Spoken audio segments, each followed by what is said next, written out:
at that time. Okay? So, ngayon, iwanan na natin yan. Sisihin nyo yung mga sarili nyo. Sisihin ni Marcoleta ang kanyang sarili, mga kababayan. Dito naman po tayo sa susunod na topic. Defense team ni Sara Duterte nagsisisi nga ba sa pagdamay kay Zulaika, mga kababayan? No, kaya itong si Panelo nabagot, ayun, natulog. Aray ko. Sabi siguro ni Zulaika, bakit nyo kasi ako sinama? Bakit nyo ako binanggit? Bakit nyo ako pinakita? Aray ko. Oh, ayon po mga kababayan, dito po sa mga eksperto ngayon, mukhang ang nangyari ay nabaliktad pa at nalagay sa alanganin itong kampo ni VP Sara Duterte. Ng prosecution. Attorney Zulaika Lopez, ipapatawag daw ng prosecution. Kahapon sa impeachment trial, ipinakita ng defense ang video ni Attorney Zulaika Lopez habang kino-cross-examine nila ang NBI senior agent na expert witness na si Agent Calilong. Gusto sana nilang ipakita na mali ang transcript na ginawa ni Calilong. Tama. Ang argument nila, may mga words na sinabi si Lopez tulad ng detainee at accused na hindi naisama sa transcript. Pero ang problema, nang i-replay ang video, hindi naman pala audible ang mga salitang yon. Correct. Kaya sa halip na mapatunayan na mali ang transcript, lalo pang lumalabas na tama ang naging transcription ng expert witness. Hindi mo naman pwedeng ilagay sa transcript ang mga salitang hindi narinig, di ba? Correct. Pero hindi audible, hindi lang yun ang legal effect nito. Dahil ang defense mismo ang nag-introduce sa statements ni Attorney Lopez as part of their evidence, they opened the door para tawagin ng prosecution si Attorney Lopez bilang witness. Correct. At hindi pwedeng magreklamo ang defense dito. Tama. Under the rules, kapag ang isang party ang nag-introduce ng isang statement or document bilang evidence, hindi nila pwedeng pigilan ng kabilang party na gamitin yon or mag-present ng witness para ipaliwanag ang mga nilalaman nito. Ang expression dito is that they opened the Pandora's box. Correct. Nako, gusto sanang ma-discredit ng defense ang expert witness. Ang nangyari, hindi na nila naabot ang objective nila na bigyan pa nila ng chance ang prosecution na palakasin ang kanilang ebidensya by calling Attorney Lopez as a witness. Parang tinulungan pa nila ang prosecution, no? Nako, baka may babato na naman ng laptop dito. Nako po. Baka may mabato na naman ng laptop. Aray ko. Pag nagkataon. Ano pa ang ano rito, mga kababayan? Ano pa ang consequences na maaring makuha nila dito? Syempre dahil inilabas nila itong si Zulaika Lopez, mga kababayan, at sinasabi nila, nasabi lang daw ni VP Sara Duterte. Kasi by Monday hindi na si Attorney CJ Narbasa ang haharap na counsel for defense counsel, mga kababayan, ng defense ni VP Sara Duterte. Etong si Mark Binluan na po ang papalit, mga kababayan. So kanya pong inintroduce na nasabi daw po ito ni VP Sara Duterte ang mga katagang ito dahil hindi po bilang vice presidente, kundi bilang isang asawa, bilang isang anak, bilang isang kapatid, mga kababayan. At ito daw po ay sinabi niya dahil nga po doon sa Oplan Romanov. Mga kababayan, ano ang implikasyon? Sabi ko nga po, sa pagsasabi nila ng kanilang depensa na sila po ay may narinig, sila po ay mayroong nakuha na balita na ang pamilya Duterte, particular na si Sara, ay mayroong nanganganib ang kanyang buhay dahil sa Operation Romanov or Oplan Romanov. Kailangan po nilang ipakita, kailangan po nila mapatunayan na mayroon talaga na pangyayaring ganoon. Dahil kung wala, mga kababayan, lalo lang po silang lulubog. Lalong ihina po ang kanilang depensa. Pakinggan natin to. Si VP Sara na mismo ang nagsabi na hindi assassin ang kinausap niya. This term only came... Sabi niya, hindi si VP Sara daw po ay mismo ang nagsabi na hindi daw po assassin ang kanyang kinausap. Teka lang, Attorney Mark Binluan. Tama ba yun? Na sinabi ni VP Sara Duterte na hindi assassin yung kinausap niya. Ito, sa inyong palagay, mga kababayan, hindi mo kailangan maging abogado, Hindi mo kailangan maging expert, hindi mo kailangan maging scientist, hindi mo kailangan maging teacher, hindi mo kailangan maging professional. As an ordinary citizen, once na narinig mo yung mga banta ni VP Sara Duterte, mga kababayan, ano ang masasabi mo doon? Did she talk to an assassin? Or ito ba, mga kababayan, ay pangkaraniwang tao lang ba yung kanyang kinausap? Aray ko. Yes, indeed. Wala tayong narinig doon na word assassin. Pero when you say, you talk to someone, you contract someone to kill the president, the first lady, and of course, the former speaker, mga kababayan, ang tatatak sa isip mo is that the person she was talking or she has talked or she had talked, mga kababayan, is an assassin. Mamamatay tao yun. 'Di ba? Papayag ka ba na ikaw tao ka tapos uutusan ka, makikipagkontrata ka na pumatay kung hindi mo gawain yun? 'Di ba? So, parang mali ata yung sinasabi dito.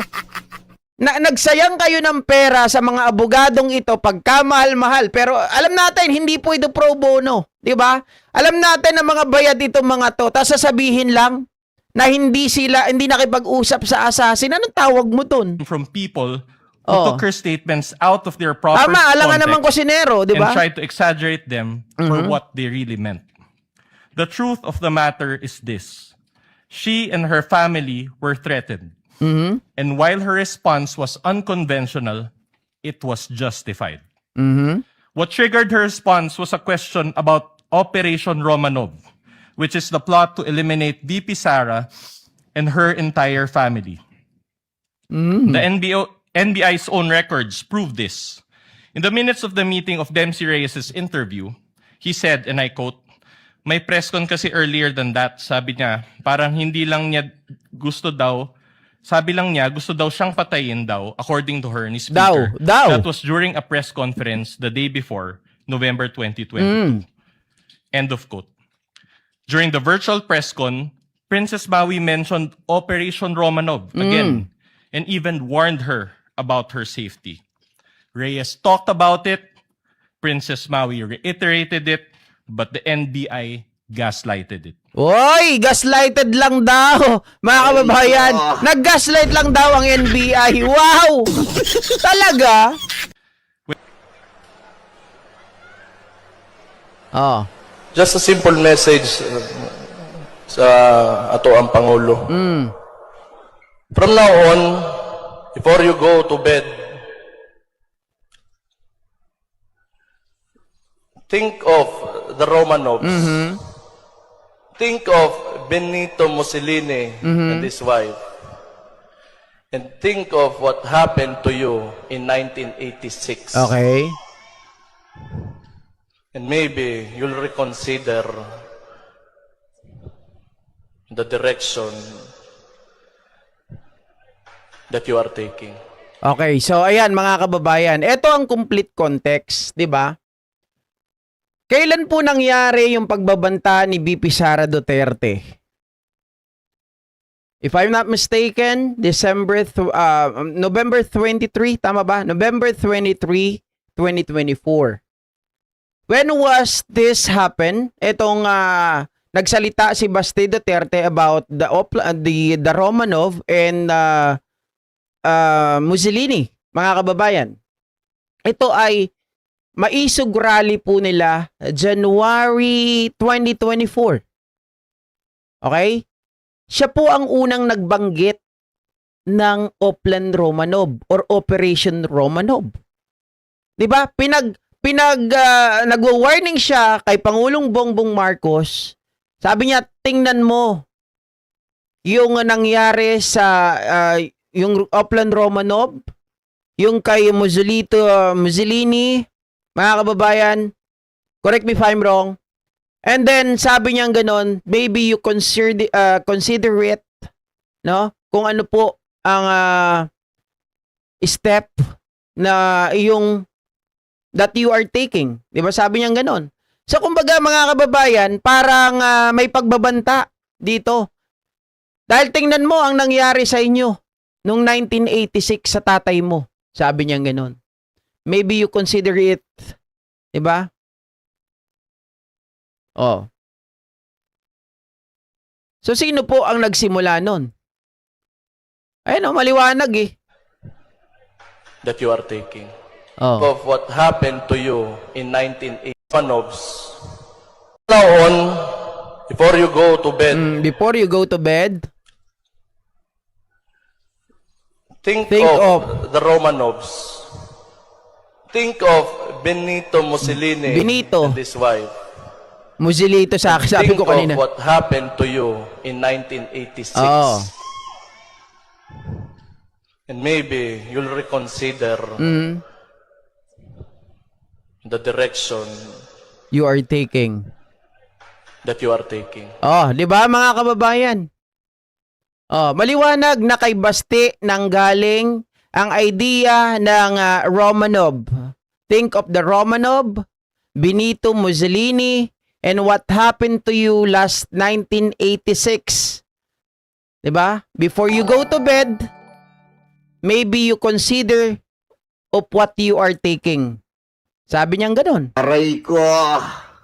Yan po mga kababayan, siguro naman naiintindihan yan ng karamihan sa atin. Although yung iba hindi po nila naiintindihan yan dahil di nila kilala si Benito Mussolini at yung Romanov family. 'Di ba? Pero ito po ay mga patayan ng mga taong nasa kapangyarihan, pero mga kababayan ang ginawa minassaker, minurder. 'Di ba? Oh, kagaya din daw nung nangyari kila Pangulong Bongbong Marcos sa tatay niya way back 1986. Tapos ngayon babaliktarin nyo na si Sara Duterte ang mayroong death threat. Again, mga kababayan, sabi nga po ng mga analyst, sabi ng mga abogado, nagtataka kami kay BP Sara Duterte. Kasi kung sinasabi niya na siya ay merong death threat, mga kababayan, sandali sabi niya, ginamit niya, di ba? May death threat siya, ginamit niya yung confidential funds niya kay Saldico. Pero hindi naman niya sinampahan ng kaso. Ngayon, sinasabi ni Sara Duterte at ng mga abogado niya na kaya siya nagbanta sa Pangulo ay dahil sa Operation Romanov. Pero hindi rin siya nag-file ng criminal complaint or nag-file man lang ng police blotter. Hanggang kailan sila maglolokohan? Hanggang kailan sila magloloko? Hanggang kailan magpapaloko ang mga supporters ng mga DDS at ng mga Duterte? 'Di ba? Nasaan ang police blotter? Nasaan ang police report? Bakit hindi sila gumawa ng hakbang? 'Di ba? Para mga kababayan, itong bagay na ito ay magawan ng paraan. Kasi ito ang ang logic diyan. Hindi pwedeng ang isang pagkakamali ay hindi pwedeng sagutin ng isa pang pagkakamali. Hindi po sagot, mga kababayan, or hindi hakbang na pagkakamali din ang isukli mo sa pagkakamali. Sabi nga nila, huwag mong ilagay ang batas sa iyong mga kamay. 'Di ba? Ikaw po ay isang public official, second highest leader of the land. Okay? Tapos, first time in history, sabi nga nila, ang Vice President may kaibigang assassin, may kaibigang hitman. Aba, nakakapagtaka yan. Baka mamaya, hindi lang ang Pangulo ang tinatrabaho niyan. Baka hindi lang First Lady ang tatrabahuin niyan. Baka hindi lang ang dating Speaker of the House ang trinabaho niyan. Baka meron pa silang iba na pinatrabaho dyan sa tuwing kailangan nila. Aray ko. Di ba? Sabi ng mga DDS, paano kaya kung sinabi nila na babatukan kita pag hindi mo sinunod yung utos ko. Yun ba ay crime na? Magkaiba. Magkaiba. Dahil yung babatukan, mga kababayan, mababaw pa yun. Pero yung papatayin, nakipag-usap ka na sa isang hitman, sa isang assassin, maliwanag na it already occurred, mga kababayan, yung pakikipag-usap sa assassin, pasok na yung grave threat. And nandun na yung element, 'di ba? At isa pa, magkaiba po ang standing ng pangkaraniwang tao, yung kaibigan mo, yung anak mo or kakilala mo na babatukan mo. 'Di ba? Batok lang 'yun eh. Pero ang presidente, mga kababayan, iba ang pagtingin. Lagi mong iisipin na ang threat ay active at threat is a threat, lalo na ang usapan ay pagpatay. Lalong-lalo na, sabi nga ni Agent Calilong, mga kababayan, the threat is absolute. Nakita naman sa expression niya, nakita sa galit niya, at mga kababayan, isa pang pinakamahalaga dyan, ay may kapasidad ba si VP Sara Duterte na magpapatay? Indeed, 'di ba? Kasi sabi nung iba, paano kung sasabihin ko kaya may inutusan akong tao, tapos babayaran ko, patayin si Bongbong Marcos. Ang tanong, may kapasidad ba yung tao? 'Di ba? May kapasidad ka ba? Kilala ka ba? May pera ka ba? Pero kung ang kalagayan mo sa buhay isang kahig, isang tuka, hindi siguro pwedeng sabihin na active threat yan. Maaring bluff lang yan. Aray ko. 'Di ba? Ipasok natin yung teacher. Mga kababayan, pwede ka ring hulihin kung gugustuhin. Kasi presidente pa rin yung pinag-uusapan. Kaya lang mapapawalang visa rin yan, mapapawalang sala ka din, kasi kung mapapakita na wala kang kakayahan na magpapatay, wala kang pera na pambayad sa assassin, bluff lang yon. Yun ay out of frustration. Pero kapag ikaw ay vice president, di ba? You have all the resources. Meron kang power. Nasa pwesto ka. Mayroon kang mga kaibigan. Ikaw ay nakikipag-usap din sa mga terorista like Arnie Tevez that is able, mga kababayan, di ba? To do a dirty job. So therefore, yung mga yon ay active threat. Aray ko. Panakot ng DDS na lahat ng vlogger na kumontra kay Sara ay ibaon nila sa lupa sa 2028. Aray ko. Well, sa totoo lang, pwedeng mangyari yan. Pwedeng mangyari yan. Sa asta ni Sara. She wasn't even a vice president back then, pero nasuntok niya yung sheriff. 'Di ba? And according to her dad, mga kababayan, ano raw to talaga? Maldita daw ito si Sara. Hindi lang daw yung sheriff na yun ang sinapak niya. Marami na. Yung driver nila, yung katulong nila, at kung sino-sino pa. At marami na din pinapatay etong si Sara. According, di ba? Sa tatay niyang karton. Aray ko. May private army pa ang Duterte na mga assassin. So, iba ang pagtingin po natin sa pangkaraniwang tao na wala namang impluwensya, na wala namang power, na wala namang pera. 'Di ba? Wag DDS, linawan niyo yung mga utak ninyo.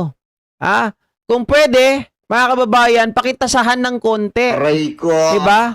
Para maging sharp. Kasi kulang na nga sa tasa, tapos binuburo nyo pa, wala na. Diba? Nagkanda saltik-saltik na, nagmana na kayo sa lahat. Kaya yung mga friend ko, naman naiinis sa mga post ko, bahala kayo sa buhay nyo. Diba? Yung mga friend ko na mga bobong DDS, i-unsub nyo ako, okay lang sa akin, that's fine. Diba? Pero kung kayo ay mga open ang mga utak ninyo, sige lang. 'Di ba? Hindi ko naman kayo babanatan. Pero puputaktihin ko kayo ng kapo-post. 'Di ba? Mananawa kayo dahil post ako ng post sa FB page sa FB ko ng tungkol sa katangahan ng mga Duterte. Katangahan, mga kababayan ng mga DDS. Bakit? Alam niyo parang hulog ng langit yung nangyari doon sa impeachment trial ni Sara. Nabanggit ni Atty. Ligutan hinggil po doon sa photocopy is now considered an original, 'di ba? As the rule of evidence in the court. Ayun, yung mga DDS, mga kaibigan ko, siguro kaibigan nyo rin, kakilala nyo, 'di ba? Teacher nyo pa. Oh. Best friend nyo pa. Naglabasan ng mga tanga. Aray ko. Kumbaga para sa akin, parang ipinakita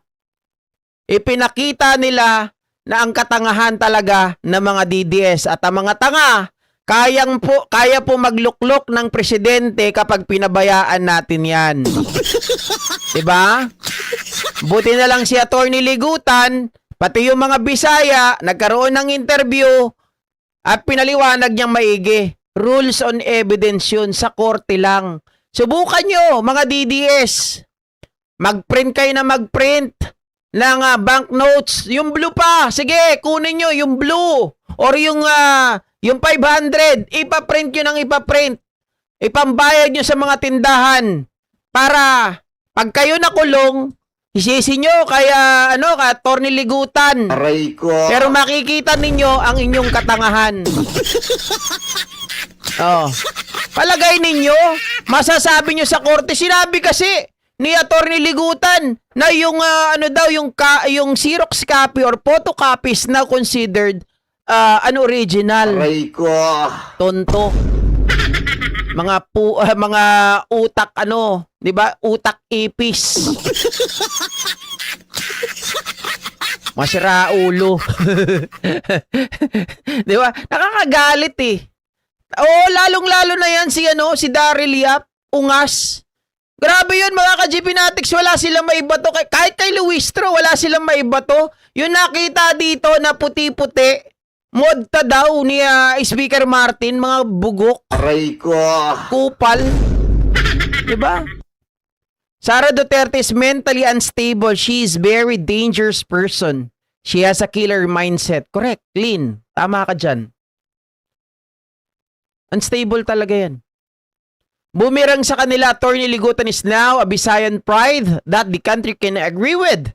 Mahal ang bayad sa mga abogado ni Sara na bobo. Yan, pag sumama ka talaga si Duterte na brain damage. Inulan ang mga didi shit. Ano to? Maligo kasi kayo, mababaho daw kayo, sabi ni user. Aray ko. Ang bobo kasi mag-analisa sa sitwasyon, sabi ni Mixed Opinion. Tama. Ay, Ma'am Jo, susmi, wag naman nilang ilagay ang utak sa paanan, no ba yan? Wala na, kinain na nga ng sistema eh. Diba? Kinain na ng sistema, mga kababayan. O ito pa, ano ba mangyayari pala sa araw ng Lunes? Ano ba ang aasahan natin, mga kababayan, dito kay Attorney Zulaika? Pero ito, tingnan na rin natin kung ano po yung performance ni Attorney CJ, mga kababayan. Napansin nyo yung ginawa ni Attorney Narvasa? Mhm. Tinanong niya, did you really investigate the case? Tapos, bigla niyang winidraw ang tanong. That is one of the oldest dirty tricks in the books na hindi na dapat ginagawa at this day and age. Ang ginagawa ng abogado ay nagtatanong ng bagay na alam niyang foul. Alam niyang malamang ay masusubstain ang objection. Pero ang objective niya ay hindi talaga makakuha ng sagot. Ang objective niya ay magplant ng seeds of doubt sa isip ng judge na nakakinig dito. Pagkatapos, kapag nag-object ang kabilang panig, i-withdraw niya ang tanong. Ang problema doon, narinig na ng lahat ng tao na itanim na ang doubt. Kahit walang sagot at kahit withdrawn na ang tanong, hindi na mabubura ang impression na gustong ilagay. Like in this case, ang impression na gusto niyang gawin ay hindi talaga nag-investigate si NBI agent. Pero matagal nang laos ang ganyang dirty tactic. Sa panahon ngayon, ang mga judge aware na dyan. Usually, this tactic is frowned upon. Pag ginawa mo yan sa court, pagagalitan ka ng judge. Cases are not won by dirty tricks. It is won by evidence and legal arguments. di napapasa ang ganyang mga dirty tactics. Pero ginawa pa rin niya ni Attorney CJ, Narbasa, mga kababayan. Aray ko. No? Ginawa pa rin niya yan. Dahil sabi ko nga po sa inyo, mukhang wala na silang ibang maisip eh. Pero, doon sa kanilang ginawa na yan, mga kababayan, salamat sa mga senador na tumulong para maipakita talaga ang credential nitong si Agent Kalilong. At nakita po rin natin mga kababayan na ito talaga ay sinabi niya na ang naatas lang sa akin ay tungkol sa video. To preserve the video, 'di ba? Hindi yung pag-iimbestiga about sa threat. Sa authenticity on how to preserve, mga kababayan, yun lang yung mga kailangan sa kanya, yung pag-validate, pag-authenticate ng video. At wala po siyang kinalaman sa imbestiga ng mga threat ni VP Sara Duterte. Maliwanag na maliwanag yun. Kaya yung tanong ni Attorney CJ, kung nag-imbestiga ka ba talaga, kung abogado ka ba, yan ay mga irrelevant question na lalo pong nagpatibay, in fact, doon sa kanyang credibility. So sila po, instead na masira nila, itong si Agent Kalilong, ay mukha sila pa ang nabalikan. Nag-backfire po sa kanila, parang yung ginawa din nila kay Attorney Zulaika Lopez. Chief of Staff Attorney Zulica Lopez na